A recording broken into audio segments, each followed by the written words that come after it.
Allez, c'est parti. Bonjour à tous, bonjour. On va tranquillement commencer les hostilités. Bon, ça va être un live assez court ce matin. D'une part parce que je suis pas très efficace dans mon organisation et de deux parce que il n'y a pas énormément d'articles à traiter ce matin. On va en traiter deux. Bonjour. On va en traiter deux. Le premier, ça va être sur les habitudes des gens qui sont, euh, qui sont heureux. Euh, et puis l'autre, ça va être sur le rire. Les rires. Et voilà. Donc, on va explorer tout ça. Je vais vous montrer tout ça. On va explorer tout ça. Hop. Et on est parti avec le premier article euh, qui concerne donc les habitudes hautement flexibles des gens heureux. Article donc, qui a été publié dans Psychology Today le 27 juin, il y a 2 jours, par Susan Krauss, donc qui est docteur en psychologie, et qui se base sur l'article suivant, hop, je vais vous montrer, qui a été publié pour sa part donc en 2023. Alors la date exacte, on va la regarder ensemble, puisqu'on a un petit peu le temps. Je ne sais pas si on l'a ici. Il a été publié en juin, donc c'est l'édition de juin. Voilà un petit peu l'info. Alors, qu'est-ce que nous dit cet article? Quand on parle de flexibilité comme ça, en fait, on parle notamment de la gestion des émotions. Comment la gestion des émotions peut être liée peut être liée au bonheur, en fait. Donc, première idée, être heureux. Si je résume un petit peu les choses, excusez-moi, je suis un peu enrhumé, hein. Si je résume un peu les choses, c'est pas être dans le positif tout le temps. C'est pas avoir des émotions positives tout le temps. Être heureux, c'est expérimenter des émotions positives, mais aussi des émotions négatives, et c'est pas un souci. Donc ça, c'est la première idée. Et quand on parle de flexibilité, justement, c'est la flexibilité entre ces différentes émotions, et surtout la flexibilité des réactions par rapport à ces différentes émotions.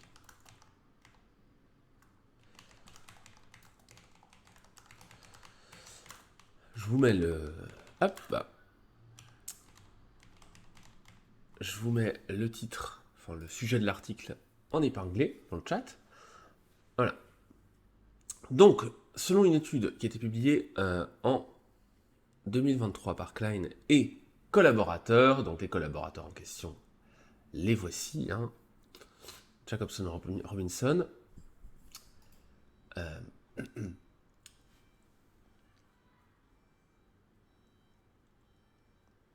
dans cette étude, ils parlent, les auteurs, du fait que dans des études précédentes, quand on a des émotions, des réactions émotionnelles très très intenses, très fréquemment, c'est plutôt le signe de psychopathologie, donc de troubles émotionnels.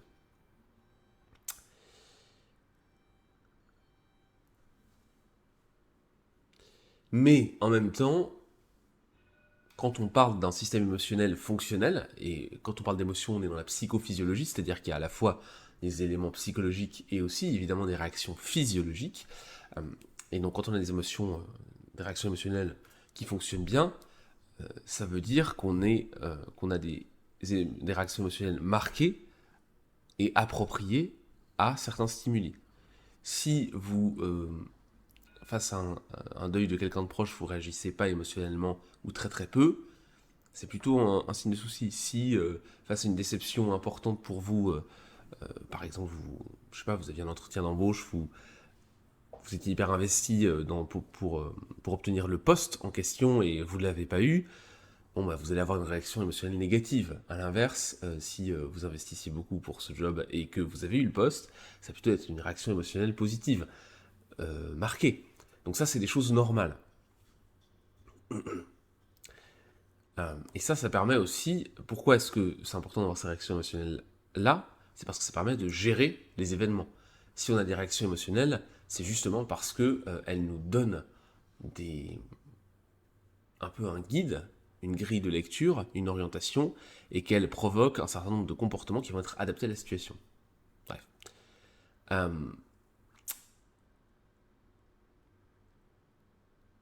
et donc, être capable de répondre de manière correcte aux éléments positifs et aux éléments négatifs, donc les ups and downs, comme ils disent, les highs and lows, donc les hauts et les bas en fait de la vie. Excusez-moi. Hein. Le fait de bien réagir aux hauts et aux bas de la vie avec des émotions appropriées et d'être capable de brosser tout le tableau en fait des émotions, c'est le fait. On peut dire que c'est, on peut appeler ça la flexibilité psychologique. Et donc la flexibilité psychologique, quand on fait preuve d'une bonne flexibilité psychologique, on est capable de mieux gérer les émotions et de mieux gérer les situations qui nécessitent de changer d'état d'esprit quand on a besoin de nouvelles solutions à des problèmes. Donc en fait, la flexibilité psychologique, c'est à la fois être capable de parcourir toute la gamme des émotions, mais c'est aussi être capable de s'adapter à la situation. C'est-à-dire, oui, j'ai des émotions, ensuite, qu'est-ce que je fais? C'est pas je me vautre dans mes émotions, et là, on est plutôt dans un signe de psychopathologie. C'est pas j'ai des émotions importantes, intenses, mais inappropriées. C'est j'ai des émotions appropriées au niveau, à un niveau pertinent et pendant une durée pertinente, et je me réadapte en fonction de ça, et ça fait partie des indices que je gère. En plus des indices de l'environnement. Ce qu'il dit, c'est que dans la définition, les gens qui sont flexibles psychologiquement sont des gens qui vont faire l'expérience de la réalité telle qu'elle est. C'est-à-dire qu'ils vont réagir positivement à des choses qui ont une importance ou qui sont positives, vont réagir négativement, émotionnellement à des choses qui sont négatives, vont s'adapter aux situations. Et donc, à s'adapter aux situations, c'est aussi exprimer ses émotions de manière correcte, et c'est aussi savoir revenir à une expression émotionnelle externe, en tout cas, qui va être modeste, adaptée, etc. Bon. Euh,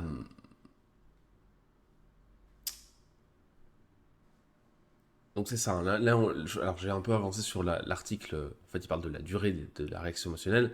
Effectivement, être flexible, pardon, psychologiquement, c'est avoir des émotions, certes, c'est réagir correctement, mais c'est ne pas se vautrer dans les émotions. La manière idéale de s'engager dans des processus de gestion des événements, de gestion du stress, de gestion des interactions, etc., c'est d'avoir des émotions et des réactions intenses, mais bref. Mais bref. Alors, intense, ça dépend ce qu'on entend par intense, mais vous êtes heureux, vous l'exprimez. Et vous l'exprimez pas pendant 30 minutes. Vous l'exprimez fort un coup et hop. Vous êtes triste, vous l'exprimez fort, mais vous n'allez pas passer 4 jours à exprimer fort votre tristesse. Après, on peut redescendre, mais voilà. Alors, qu'est-ce qu'ils ont fait? Ils ont voulu justement tester euh, la relation entre le bien-être et les réactions émotionnelles et la flexibilité pardon, par rapport à sa réaction émotionnelle.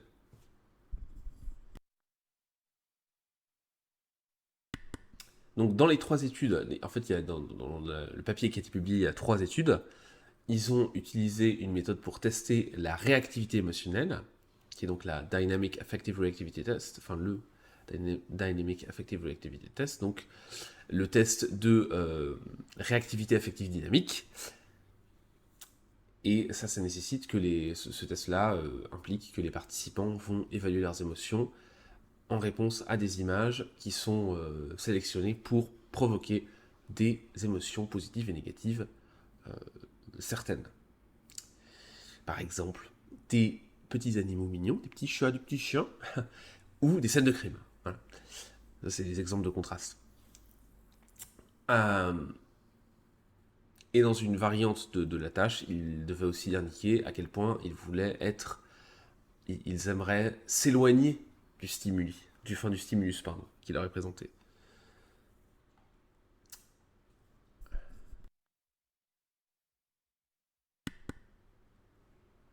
Alors, qu'est-ce que ça montre cette étude-là?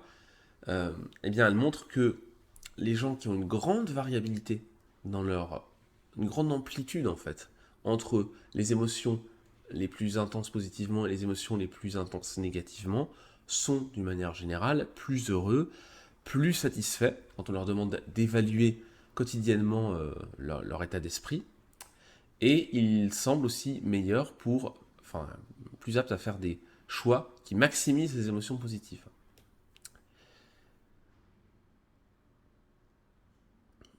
Voilà, donc là après il y a une variante de l'expérience où on leur demandait aussi de choisir voilà, quel comportement adapter, qu'est-ce qu'ils préféraient voir, etc.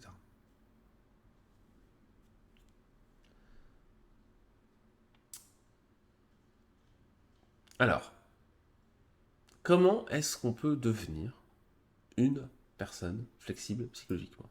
Alors je vous remontre quand même l'article avant de passer à ça. Euh,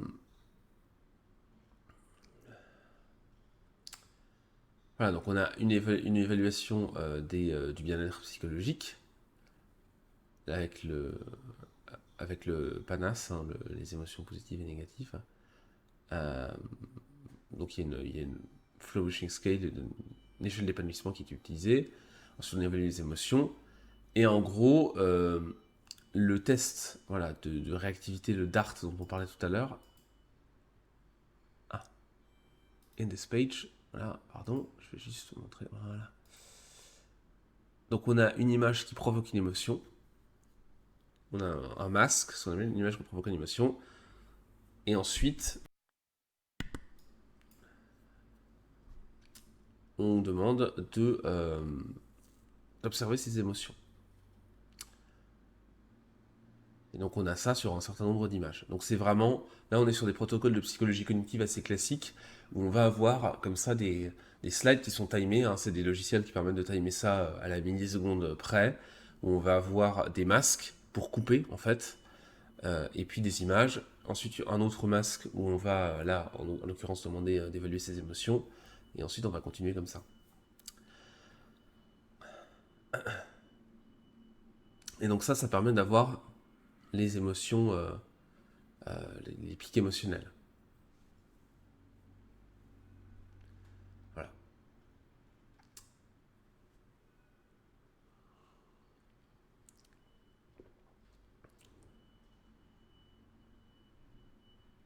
Donc on a 10 images positives, 10 images négatives. On demande aux gens d'évaluer leurs émotions avec les flèches du clavier, hein, sur cette diapo-là, positif, négatif. Et donc on a l'intensité comme ça qui dépend des images. Et on a le temps de réaction aussi, hein. Voilà. Donc tout ça permet d'avoir quelque chose de précis. Donc après il y a plusieurs versions, hein, de l'étude. Et puis on va avoir effectivement des évaluations positives, négatives.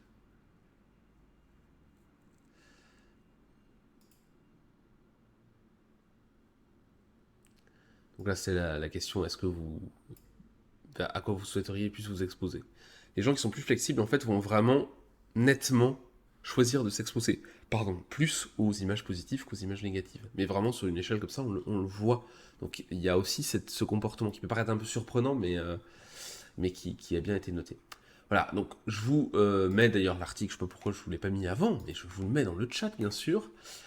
Si vous voulez aller consulter un peu en détail l'article, voilà, là je décidé de plutôt vous parler de l'article de vulgarisation qui résume un peu les choses, mais c'est assez intéressant.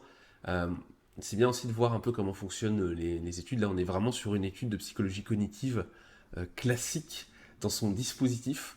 Euh, Quand on fait de la psychologie cognitive en recherche, on passe souvent par ce genre de petits logiciels, voilà, avec des masques, etc., pour voir les réactions et mesurer et demander aux gens de réagir. Donc c'est assez intéressant. Et donc pour ceux que ça intéresse, ça s'appelle A Psychological Flexibility Perspective on Well-being, Emotional Reactivity, Adaptive Choices and Daily Experiences. Et donc si je reviens au conseil pour devenir un peu plus flexible psychologiquement, qu'est-ce qu'on peut faire? Eh bien, plutôt que d'éviter, ce qu'on dit les auteurs, enfin l'autrice, ce qu'elle nous dit ici, c'est que plutôt que d'éviter des situations qui pourraient vous rendre malheureux ou provoquer la peur, il faut essayer de s'habituer à ajuster ses émotions des émotions à tout ce qui nous arrive. C'est-à-dire que une très mauvaise stratégie, c'est de se dire, ben voilà, je suis nul, les ordinateurs ils plantent, là c'est l'exemple qu'ils donnent, j'en ai marre, je suis pas bon avec l'informatique, donc je ne vais pas m'exposer à l'informatique et je ne vais pas gérer le truc, je vais l'éviter. Cette stratégie d'évitement, sauf si la chose en question, vous la rencontrez extrêmement peu souvent, c'est plutôt une mauvaise stratégie. Parce que vous allez en fait vivre dans un monde où vous vous privez de quelque chose, et si vous y êtes exposé malgré vous, vous allez être dans des situations compliquées. Donc l'idée c'est plutôt d'avoir des réactions émotionnelles, de les accepter, et puis ensuite, une fois que ces émotions-là sont en fait évacuées, exprimées, parce que les émotions elles disent quelque chose sur votre environnement, sur votre sensation interne, sur votre réaction, sur vos difficultés. Donc c'est important de les reconnaître, donc de les accepter. Et ensuite, une fois qu'on les a acceptés, qu'on les a reconnus, on peut les exprimer plus ou moins fortement à l'extérieur, plus ou moins publiquement. Ça, après, c'est encore autre chose, mais voilà. Après, on peut passer à la solution. On peut passer au fait de essayer de gérer un peu, ce qu'on va faire avec ça. Et donc de réfléchir à une solution. Donc, pour être flexible psychologiquement, c'est sûr que l'évitement, c'est pas une bonne stratégie. Parce qu'en fait, vous n'allez pas devenir plus flexible, vous allez juste éviter les situations qui vous posent problème. La deuxième manière de développer sa flexibilité psychologique, c'est d'être un peu plus dans le jeu. D'être un peu plus dans... Pardon, pas du tout d'être dans le jeu, je suis en train de vous dire n'importe quoi. Alors après, oui, on pourrait imaginer, effectivement, dans les émotions, s'exposer à des choses positives ou négatives, et voir comment on réagit. Donc là, après, on est plus dans l'expérimentation personnelle. C'est pas sûr que ce soit le truc le plus accessible, le plus facile à mettre en place. Donc, autre chose qu'on peut faire, c'est plutôt d'aller vers la pleine conscience, vers de la méditation. Parce qu'en fait, justement, dans la méditation de pleine conscience, l'idée c'est de laisser venir les émotions, de laisser venir les réactions, de laisser venir les pensées, de relever, de noter qu'elles existent, d'accepter le fait qu'elles fassent partie de l'expérience humaine, mais de ne pas forcément poursuivre dessus. Voilà. Donc la pleine conscience, c'est vraiment ça, et ça permet justement de développer cette flexibilité. D'ailleurs, ça a des conséquences sur les réseaux attentionnels dans le cerveau qu'on peut observer à l'imagerie, à l'IRM, etc., à l'IRM fonctionnel à l'IRM. Donc c'est quelque chose qui se met en place assez rapidement avec la pratique, et c'est important d'aussi se dire que en fait, ça a des vraies conséquences sur le cerveau. Donc ça, c'est une autre manière de développer la flexibilité psychologique. Et puis de toute manière, la flexibilité, ça veut dire qu'on s'expose à des situations. Éviter des situations, se forcer à inhiber ses émotions, et c'est quelqu'un qui exprime pas beaucoup d'émotions fortes, qui vous le dit, c'est pas forcément une bonne stratégie. Il faut plutôt exprimer directement les émotions, et puis ensuite on passe à la solution, on passe à autre chose, mais voilà, on explore toute la gamme. C'est toujours plus sain, et c'est surtout lié à un meilleur bien-être, au final, quand on fait ça, plutôt que de se dire, bon bah, je zappe, petite sirène, excusez-moi. Donc c'est toujours mieux de faire ça, plutôt que de se dire qu'on va zapper, et qu'on va étouffer ses émotions, ou ne pas s'exposer à des choses qui nous qui nous provoquent des émotions négatives. Sauf si c'est un truc qui se produit jamais. Je veux dire, si vous avez peur, par exemple, je sais pas moi, des anacondas, bon, il y a peu de chances que dans votre quotidien vous en croisiez, donc c'est pas très grave de les éviter. Vous pas forcément les exposer volontairement à un truc qui n'arrivera jamais, sauf si vous allez les chercher. En tout cas, si vous vivez en Europe. Voilà. Donc ça, c'était un premier article sur la flexibilité psychologique. Je vous invite à regarder encore une fois l'article de recherche si ça vous intéresse. Et on va passer au deuxième article. C'est en quoi le rire, alors plutôt les conséquences positives du rire. Alors, Bien sûr, quand on dit ça, vous allez me dire, non, je ne peux pas le croire. Rigoler, ça a des conséquences positives. Mais c'est incroyable. Merci, la recherche scientifique. Alors, oui, évidemment, on le sait, on n'a pas besoin de recherche pour ça, le rire a des effets positifs. C'est plutôt quelque chose d'agréable.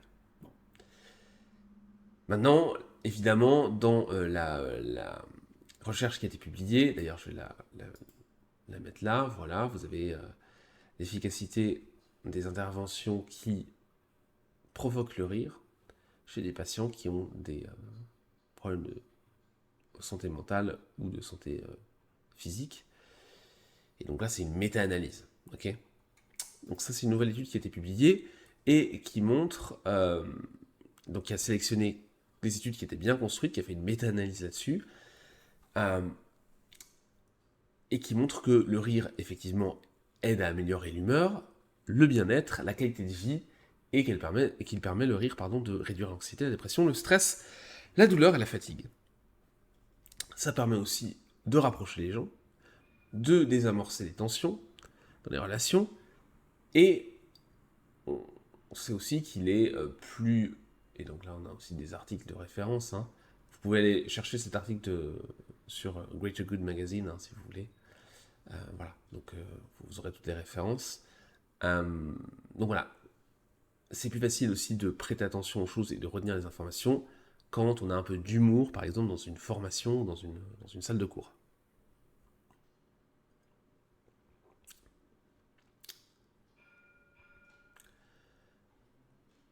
Alors, donc ça c'est les conséquences globales. Donc, évidemment l'humour a des... Enfin l'humour, le rire a des conséquences positives, c'est pour ça que vous avez aussi les clowns dans les hôpitaux. Alors, bon, après, on aime ou pas les clowns. Hein. Personnellement, moi, ça me fait pas trop rire et ça m'angoisse plutôt, donc c'est un peu le problème. Mais en tout cas, il y a ce côté dans les hôpitaux pour enfants, notamment, on fait des choses pour provoquer le rire, etc. Euh, on a aussi des comportements comme ça enfin, comment dire, spontanés où on va chercher ça, on va chercher le rire. On va aller regarder des vidéos marrantes pour améliorer l'humeur, sans que ça provoque forcément le rire, mais voilà. Puisque ça permet de réduire les émotions du stress, en fait, ça libère des endorphines, de la dopamine. Donc en fait, on a comme ça un effet sur la chimie du cerveau du rire. Euh, Même chose, le yoga du rire, il y a des études qui ont montré que, et notamment là, vous avez une référence, je vous la montre rapidement. Euh, le yoga du rire, donc, c'est fait sur le stress, le burn-out, la satisfaction dans la vie, sur les infirmières et les infirmiers. Donc ça, c'est quelque chose qui fonctionne bien. Les yoga du rire, c'est un peu particulier. Perso, j'en ai jamais fait, jamais pratiqué, mais voilà, on a pu dans la recherche montrer que ça avait un effet, même si le rire n'était pas spontané en fait et provoqué, artificiel au début, ça devient quelque chose de positif. Et donc ça fait baisser l'anxiété, la dépression et ça améliore le sommeil.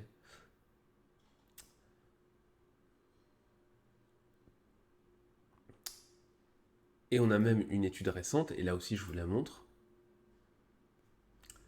euh, qui a été publiée en 2016, enfin récente, voilà, qui est dans la dernière décennie, qui montre que les thérapies basées sur le rire sont intéressantes aussi pour compléter des thérapies classiques pour les personnes qui souffrent de dépression. Et quand on va dans le détail des effets du rire, on a une amélioration de la santé cardiovasculaire chez les adultes en bonne santé.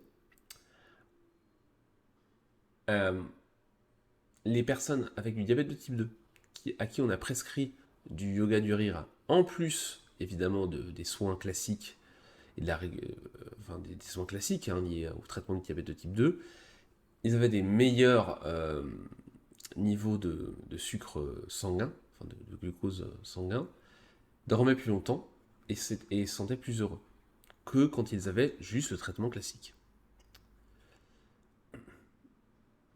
Alors après, il y a des études aussi, et là c'est ça qui est cité ici, une étude qui a été faite au Japon, si elle charge, voilà. Est-ce que le rire prédit l'arrivée des problèmes fonctionnels et la mortalité chez les personnes âgées au Japon. En fait, cette étude, elle montre quoi? Elle montre que, effectivement, les gens qui rigolent plus avaient moins de probabilité de développer comment on dit, des disabilities, des handicaps, enfin, des trucs un peu qui les empêchent de vivre normalement plus tard, et vivaient plus longtemps. Mais alors après, c'est corrélationnel, il faut faire attention. C'est pas aussi automatique que ça. C'est pas parce que vous rigolez X minutes par jour que vous allez vivre 200 ans. Mais il y a une tendance comme ça. En fait, il y a aussi le fait que quand on rigole plus, on trouve plus l'humour dans la vie, on prend les choses aussi un peu moins au sérieux et donc on stresse un peu moins. Donc au final, c'est assez logique. Hein. Et tout ça nous dit que, en fait, prescrire du rire, alors soit avec du yoga du rire, soit avec des choses qui provoquent l'humour, ça pourrait être une manière peu coûteuse et facile d'aider les gens à améliorer, enfin ça permettrait d'améliorer un certain nombre de traitements médicaux, notamment lorsqu'on traite des problèmes de santé mentale en fait. Et pas que, puisqu'on a vu avec le diabète de type 2, c'est pas que de la santé mentale. Et alors, au niveau relationnel, en plus, les gens trouvent ceux qui rient souvent plus attirants, tant que leur humour, effectivement, ce qui est indiqué ici, n'est pas dégradant. Quand vous avez un humour qui consiste à dénigrer les autres, ça marche pas trop. Mais sinon, quand vous avez un humour que vous rigolez beaucoup et que vous êtes quelqu'un qui est plutôt marrant, ça aide. Voilà, en tout cas, les gens ont tendance à vous trouver plus attirant. Que ça soit homme ou femme. Hein. Et d'ailleurs, les gens qui sont plus heureux dans leur relation romantique ont tendance à utiliser l'humour pour faire en sorte que l'autre se sente mieux dans la relation. Donc voilà, c'est quelque chose qui a aussi un lien social, un lien dans les relations intimes et qui est important. Donc, ça, c'est un peu le côté, la raison, une des raisons qui explique ça. Je vais y arriver. Dans l'évolution, en fait, il y a des sources. Le rire vient pas de nulle part. Il a une fonction importante au niveau biologique, au niveau social. Et donc, c'est pour ça que dans l'évolution, c'est quelque chose qui a été sélectionné. À la fois pour attirer les partenaires, pour se reproduire, et aussi pour la cohésion sociale. L'être humain étant un animal social, le rire fait partie des liens, des choses qui sont importantes pour maintenir une cohésion sociale.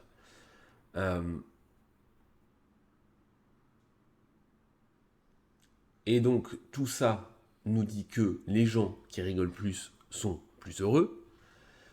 No shit Sherlock, ce que je disais au début, évidemment, mais vous voyez qu'il y a un certain nombre de raisons et que même avec des démarches qui sont un peu... qui peuvent paraître un peu bizarres, hein. Je ne sais pas si vous avez déjà vu une séance de yoga du rire, c'est quelque chose qui est assez particulier. Moi, je n'en ai jamais fait, encore une fois, mais... je sais pas si je peux vous montrer je sais pas si je peux si j'ai une vidéo où je peux vous montrer ça, mais... Ouais, c'est un peu... Mais vous pourrez regarder, en fait. Tiens, voilà, peut-être là. Voilà.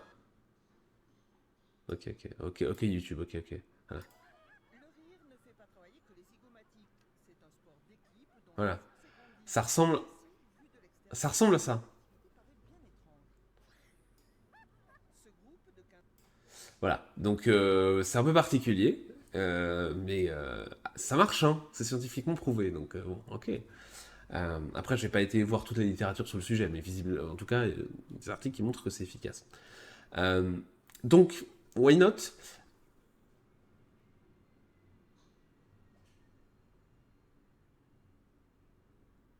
Ce qu'il faut savoir, c'est que ce qui est souligné ici, c'est que tous les types de rire sont pas les mêmes. Si vous faites du rire, du yoga du rire, que vous rigolez un sketch, une blague, etc., à une situation spontanément, ça a des effets positifs. Si vous rigolez comme ça, ouais, le rire embarrassé, hein, ça va pas vous allez pas aller mieux. Donc il y a aussi des rires sociaux. Et justement, c'est un lien social, donc on fait des rires un peu, c'est comme les sourires un peu comme ça là. C'est pas génial. Donc voilà, il faut être sur du rire spontané. Donc qu'est-ce qu'on peut faire pour rire plus au quotidien eh bien, soit trouver des gens qui sont marrants et passer du temps avec eux, soit développer son propre humour, bien sûr. Et plus facile, vous pouvez faire du yoga et du rire. Vous pouvez aussi essayer de sélectionner des choses qui vous font marrer. Je sais qu'il y a des gens qui, par exemple, sont, et c'est systématique et ça marche à chaque fois, morts de rire quand ils voient des vidéos de chute. Ça les fait marrer de ouf. Donc ça, par exemple, si vous savez qu'il y a certaines choses qui vous font vraiment rire, bah, n'hésitez pas à vous faire une petite collection, à repérer des sites qui postent des vidéos comme ça euh, qui correspondent à ce qui vous fait rire, ou des humoristes, regarder des sketchs, etc. Vous pouvez vous constituer un peu une base de données pour vous faire un peu de rire tous les jours, en fait, ou toutes les semaines en tout cas. Euh, Donc ça, c'est des choses intéressantes. Après, il y a des exercices, on peut noter tous les jours ce qui nous a fait rire, essayer de repérer. C'est un peu comme les 3 choses positives par jour. Là, vous allez plutôt vous concentrer sur les 3 choses marrantes par jour. Essayez de repérer les choses amusantes, voire franchement marrantes, que vous rencontrez tous les jours, pour vous forcer en fait à chercher les choses positives, et les choses marrantes, et vous forcer à développer un focus là-dessus. Parce qu'on n'a pas forcément spontanément un focus sur ces éléments-là. Donc voilà un petit peu ce que je pouvais vous dire ce matin. Alors, évidemment, quand on dit le rire a des conséquences positives, on s'en doute bien. Quand on rentre un peu dans le détail, on voit que voilà, ça va un peu plus loin que ce constat un peu basique sur les conséquences positives du rire, mais c'est tout de même assez intéressant. Donc voilà ce que j'avais à vous proposer ce matin comme article. Je vous avoue qu'en ce moment, bah, en fait, il y a toujours des choses, mais voilà, il n'y a pas toujours des trucs hyper intéressants. La semaine dernière, je n'étais pas là, puisque j'étais la semaine d'avant au Hellfest. Le week-end dernier, j'étais encore ailleurs. J'ai pas eu le temps de préparer, en fait, de revue de psychologie positive. Je suis d'ailleurs en retard sur les publications du site, très clairement. Ça va bientôt être le Break Festival, donc voilà, je vais sans doute publier encore quelques petites choses sur ce réalisé avant l'été, donc avant les vacances d'été, on va dire, même si je ne serai pas en vacances au niveau du boulot, mais voilà, il y a toujours un break en juillet-août pour se réaliser. Mais on va faire la pause ensuite sur le site pendant 2 mois, ce qui me permet de prendre un peu d'avance, de préparer des choses, et ensuite de reprendre la publication courant septembre, assez régulièrement, mais je vais peut-être un peu lever le pied, puisque cette année j'avais un rythme que j'ai essayé de tenir, que j'ai tenu jusqu'à juin là, quasiment, qui était de 2 articles nouveaux par mois, plus une vidéo, plus un podcast. Je vous avoue que ça a été un peu tendu. Euh, donc voilà, je vais revenir à ça à la rentrée. J'espère pouvoir préparer des choses de fond. Et par contre, j'aimerais bien, et je vais faire en sorte de streamer beaucoup plus. Je vais continuer à streamer cet été, peut-être tester des formats et tout, et puis avoir un rythme de streaming peut-être un peu plus important, quitte à publier un peu moins sur le blog, histoire d'avoir un bon équilibre entre les deux. Vous retrouvez les replays des lives du jeudi matin de la revue Psychologie Positive sur la chaîne replay YouTube, avec le même nom, Bastou, B-A-2-S-T-E-W. Et moi, je vous retrouve normalement, si tout va bien, si on a suffisamment de publications intéressantes, la semaine prochaine, jeudi matin, pour une nouvelle revue de Psychologie Positive. Et puis, sur ce, je vous souhaite une bonne journée et une bonne fin de semaine. A plus. Ciao.